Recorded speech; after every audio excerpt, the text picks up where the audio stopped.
Who let the elephant in the room? What the hell, ALberta? This one I just couldn't leave alone. How dare you, ALberta? What's with the dumb noise? I'm not a great fan of Jann Arden, but less so of stupid comments.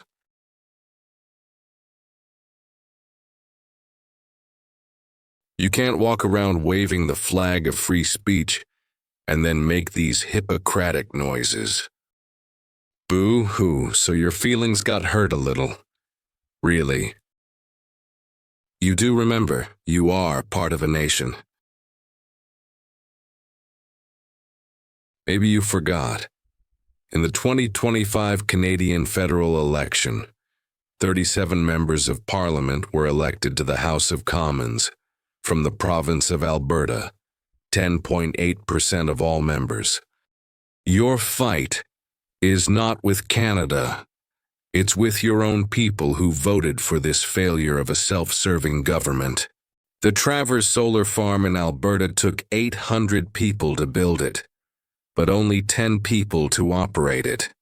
Isn't that just a great project for creating good jobs? Would you not think? Maybe you could answer this question. ALberta sold nearly all the power generated to Amazon. 400 megawatts for Amazon, only 65 megawatts for Albertans, and you're about to get another $700 million data center about to be built in your province for our Mr. Wonderful, Kevin O'Leary.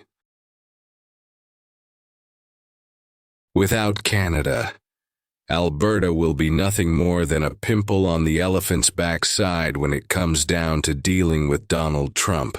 Remember Daniel and Goliath? Throwing stones in your glass house? Not a good idea.